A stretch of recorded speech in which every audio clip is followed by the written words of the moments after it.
Welcome to MedMania. Hello guys, ఈ వీడియోలో మనము ఏపీపీజీ సెట్ క్వాలిఫై అయిన స్టూడెంట్స్ ఎంఫామ్ కోసం ఎలా రిజిస్టర్ చేసుకోవాలో స్టెప్ బై స్టెప్ తెలుసుకుందాం.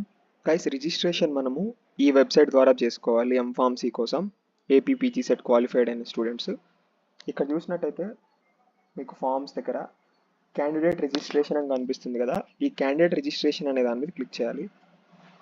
దాని తర్వాత APPG set hall ticket number మనల్ని ఇక్కడ అడుగుతుంది. మీరు ఎగ్జామ్ రాస్తున్నారు కదా, so APPG set hall ticket number ఇక్కడ ఎంటర్ చేయాలి and me date of birth ఇక్కడ ఎంటర్ చేయాలి. ఇలా మన డీటెయిల్స్ ఎంటర్ చేసిన తర్వాత సబ్మిట్ చేయాలి. సో సబ్మిట్ నొక్కిన తర్వాత మన డీటెయిల్స్ ఇలా వస్తాయి. సో ఇక్కడ ఈ డీటెయిల్స్ అన్ని మనం ఫిలప్ చేయాలి. సో ఆల్రెడీ మనం పీజీ సెట్కి రిజిస్ట్రేషన్ చేసుకునేటప్పుడే మనం ఈ డీటెయిల్స్ అన్ని ఫిలప్ చేస్తాం కాబట్టి సో ఆటోమేటిక్గా ఆ డీటెయిల్స్ అన్ని ఇక్కడ వచ్చేస్తాయి. కాకపోతే ఇక్కడ మనం సెలెక్ట్ చేసుకోవాల్సిందల్లా మన కేటగిరీ సెలెక్ట్ చేసుకోవాలి. దాని తర్వాత ఒకవేళ మనకి ఈడబ్ల్యూఎస్ కింద అప్లై అయ్యే మాత్రం ఈడబ్ల్యూఎస్ సెలెక్ట్ చేసుకోవాలి. మైనారిటీ కింద ఎవరైనా ఉంటే మైనారిటీ సెలెక్ట్ చేసుకోవాలి.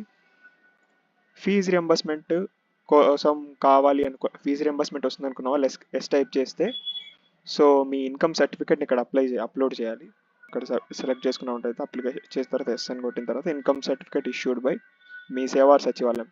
అంతకుముందు ప్రీవియస్గా ఉంటైతే మీ సేవా ద్వారా ఇన్కమ్ సర్టిఫికేట్ ఇచ్చేవాళ్ళు. దాని తర్వాత గవర్నమెంట్ మారిన తర్వాత సచివాలయం ద్వారా సర్టిఫికేట్ ఇవ్వడం జరిగింది. సో రెండిట్లో మీకు మీ ఇన్కమ్ సర్టిఫికేట్ ఏదైతే అది సెలెక్ట్ చేసుకోవాలి.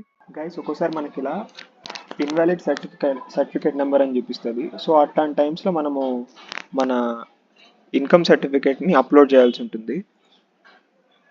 గైస్, పైన డీటెయిల్స్ అన్ని ఫిలప్ చేసిన తర్వాత ఇక్కడ మన బీఫామ్ చదివినప్పుడు మన నెంబర్ ఉంటుంది కదా, అడ్మిషన్ నెంబర్, ఆ నెంబర్ ప్లస్ మనకి ఎంత పర్సెంటేజ్ ఆఫ్ మార్క్స్ వచ్చింది అనేది ఇక్కడ మెన్షన్ చేయాలి. అండ్ ఇక్కడ సిఎంఎం కాన్సాలిడేట్ మార్క్స్ మెమో ఫైల్ని ఇక్కడ అప్లోడ్ చేయాల్సి ఉంటుంది.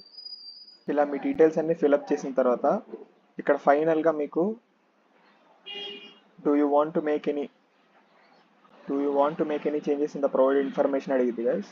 మీకు ఏమన్నా పైన మెన్షన్ చేసిన వాటిలో ఎడిట్ చేయాలనుకుంటే ఎస్ అని టైప్ చేయండి. ఒకవేళ నో అయితే నో అని టైప్ చేయండి. చేసిన తర్వాత ఇక్కడ ఐ టు డిక్లేర్ అన్న ఇది క్లిక్ చేసిన తర్వాత వెరిఫై అండ్ సబ్మిట్ కొట్టాలి. Please verify and correctness of the data once clicked okay then details cannot be change again అంటుంది. సో ఇక్కడ మనం క్లిక్ చేసే ముందలే మన డేటా మొత్తం ఒకసారి వెరిఫై చేసుకోవాలి. ఒకవేళ వెరిఫై చేసుకోకపోతే కనుక ఆ డీటెయిల్స్ని మళ్ళీ మనం ఎడిట్ చేయలేము. సో జాగ్రత్తగా డీటెయిల్స్ అన్నీ చూసుకొని టైప్ చేయండి. అలా నెక్స్ట్ ప్రొసీడ్ కొట్టిన తర్వాత ఇక్కడ పేమెంట్ ఆప్షన్స్ చూపిస్తుంది, ఎక్కడ ఏం సెలెక్ట్ చేసుకోవాలనుకుంటున్నారని. సో ఇక్కడ మీరు net banking, HDFC net banking ద్వారా చేయొచ్చు, debit card or credit card. So నేను డెబిట్ కార్డ్ చేస్తున్నాను. మనకు 17 రూపీస్ ఛార్జెస్ పడతాయి డెబిట్ కార్డ్ ద్వారా చేసినట్టయితే. సో చూసుకోండి ఒకసారి. I agree to terms and conditions and pay now. Card details CVV enter చేసి పే కొట్టాలి. సో ఇలా పేమెంట్ సక్సెస్ అయిన తర్వాత ఇలా చూపిస్తుంది. మన రెసిప్ట్ ఇక్కడ ప్రింట్ చేసుకోవచ్చు. మీరు ఇప్పుడు పేమెంట్ అయిన తర్వాత ఒకసారి మళ్ళీ మీరు పేమెంట్ స్టేటస్ కింద ఒకవేళ చెక్ చేసుకోవాలనుకుంటే ఆర్ఎల్స్ ఒక్కోసారి ఏంటంటే మన పేమెంట్ కాదు, మన పేమెంట్ కరెక్ట్గా అయిందా లేదో తెలుసుకోవాలంటే ఇక్కడ నో యువర్ పేమెంట్ స్టేటస్ అని ఉంది కదా, అది క్లిక్ చేయాలి. అది క్లిక్ చేసిన తర్వాత మన హాల్ టికెట్ నెంబర్ ఇక్కడ ఎంటర్ చేయాలి. సో ఇక్కడ సబ్మిట్ చేసిన తర్వాత మనకు పేమెంట్ ఒకవేళ సక్సెస్ కనుక అయితే ఇక్కడ మనకి సక్సెస్ అని చూపిస్తుంది, పేమెంట్ సక్సెస్ అని చూపిస్తుంది. తర్వాత హోమ్కి వెళ్ళిపోవాలి. దాని తర్వాత మీరు మీ అప్లికేషన్ని డౌన్లోడ్ చేసుకోవాలి. మీ అప్లికేషన్ డౌన్లోడ్ చేయాలంటే అగైన్ ఇక్కడ మీ hall ticket number and date of birth enter చేయాలి. ఎంటర్ చేసి సబ్మిట్ కొడితే మన కంప్లీట్ అప్లికేషన్ ఇలా వస్తుందండి. సో అప్లికేషన్ ప్రింట్ తీసుకొని మన దగ్గర పెట్టుకోవాలి.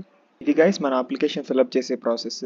సో మనకు ఆన్లైన్ వెరిఫికేషన్ అనేది 25th నుండి 30th వరకు జరుగుతుంది. ఆన్లైన్ వెరిఫికేషన్ అయిపోయిన తర్వాత మనం వెబ్ ఆప్షన్స్ పెట్టుకోవచ్చు. వెబ్ ఆప్షన్స్ పెట్టుకున్న తర్వాత అది వెబ్ ఆప్షన్స్ వచ్చేసి ఫస్ట్న హైలైట్ అవుతుంది మనకు అదే వెబ్సైట్లో, 1st to 4th. నేను వెబ్ ఆప్షన్స్ ఎలా పెట్టుకోవాలి, వెబ్ ఆప్షన్స్ పెట్టుకునే ముందల ఏ కోర్సెస్కి మనకు ఫీజు రింబర్స్మెంట్ ప్రొవైడ్ చేస్తారు, వేటికి ప్రొవైడ్ చేయరో వీటన్నిటి మీకు సంబంధించి ఒక డీటెయిల్ వీడియో నేను తర్వాత ఛానల్లో అప్లోడ్ చేస్తాను, ఒకసారి చూడండి. ఇక్కడ మనం వెబ్ ఆప్షన్స్ 5th చేంజ్ చేసుకోవచ్చు. మనకు సీట్స్ అలాట్ అయ్యాయా లేదా అని చెప్పి 7th తెలుస్తుంది. ఒకవేళ సీట్స్ అలాట్ అయిన తర్వాత మనం ఇక్కడ చెక్ చేసుకోవచ్చు ఎక్కడ మనకి సీట్స్ ఎలా అయిందంటే ఇక్కడ provisional allotment order, download or self reporting. ఇక్కడ క్లిక్ చేసినా ఇది ప్రెసెంట్ మనకు సంబంధించి కాదు, ఇంజనీరింగ్ వాళ్ళకి సంబంధించింది. ఒకసారి మనకు అలాట్ చేసిన తర్వాత మన hall ticket number plus date of birth captcha enter చేసిన తర్వాత మనకి ఎక్కడ అలాట్ చేశారో ఆ డీటెయిల్స్ అనేవి ఇక్కడ కనిపిస్తాయి. దాని తర్వాత కాలేజ్ వైజ్ అలాట్మెంట్ రిపోర్ట్ అనేది ఇక్కడ ఉంటుంది. ఈ వీడియోని మీ ఫ్రెండ్స్ అండ్ మీ కాలేజ్ గ్రూప్స్తో షేర్ చేయండి. సో మీ ఫ్రెండ్స్కి బాగా హెల్ప్ అవుతుంది. Thank you guys. అండ్ ఈ వీడియో డిస్క్రిప్షన్లో అసలు ఏ వెబ్సైట్లో మనం ఈ రిజిస్ట్రేషన్ ప్రాసెస్ అంతా చేసుకోవాలి అని చెప్పి దానికి సంబంధించిన లింక్స్ అన్ని నేను డిస్క్రిప్షన్లో పిన్ చేస్తాను, ఒకసారి చూడండి. ఏం క్వైరీస్ ఉన్నా కానీ కామెంట్ సెక్షన్లో టైప్ చేయండి. Thank you.